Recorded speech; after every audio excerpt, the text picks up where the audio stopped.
Cooker കഴുകി അടുപ്പി വെക്കിട്ട്.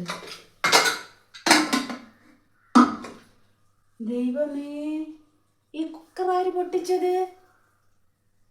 ഈശ്വരാ, ഈ കുക്കർ പൊട്ടിച്ച് വെച്ചിക്കിന്. ആരടി പൊട്ടിച്ചത് കുക്കർ? വേണ്ട, കുക്കറിന്റെ അടപ്പ് പൊട്ടിച്ചു വെച്ചിക്കിന്. ആര് പൊട്ടിച്ചത്? ആര് പൊട്ടിച്ചത്? പാവേ കുഞ്ചു, ആര് കുക്കറിന്റെ അടപ്പ് പൊട്ടിച്ചേ? എൻ്റെ അമ്മ വിളിച്ചേ? ഞാനല്ലമ്മ. ഞാൻ കണ്ടതുപോലുമില്ല. അമ്മയ്ക്ക് അറിഞ്ഞൂടെ ഞാൻ അടുക്കളയിൽ കയറൂല. ഞാൻ ഈ പാത്രത്തിലിട്ട് വേവിച്ച സമയത്തിന് വേവൂല. തിളച്ച് തിളച്ച് തിളച്ച് കിടക്കും. മറ്റേ കുക്കറിലാവുമ്പോൾ എല്ലാം കൂടി ഇടുമ്പോൾ പെട്ടെന്ന് പഞ്ഞി പോലെ വേവൂല. എന്തിനു ചെയ്യും?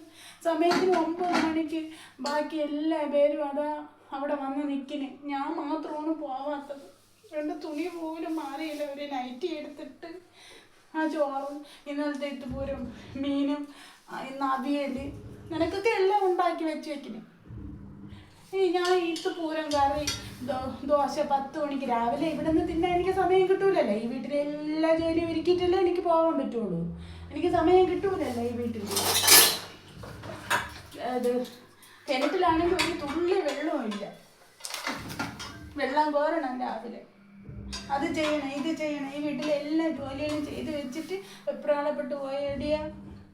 തൊഴിലുറപ്പിന് 100 മണി തികഞ്ഞാൽ 1000 രൂപ എക്സ്ട്രാ കിട്ടുമെന്നു. ഇപ്പം എന്താ 60 മണിയായി.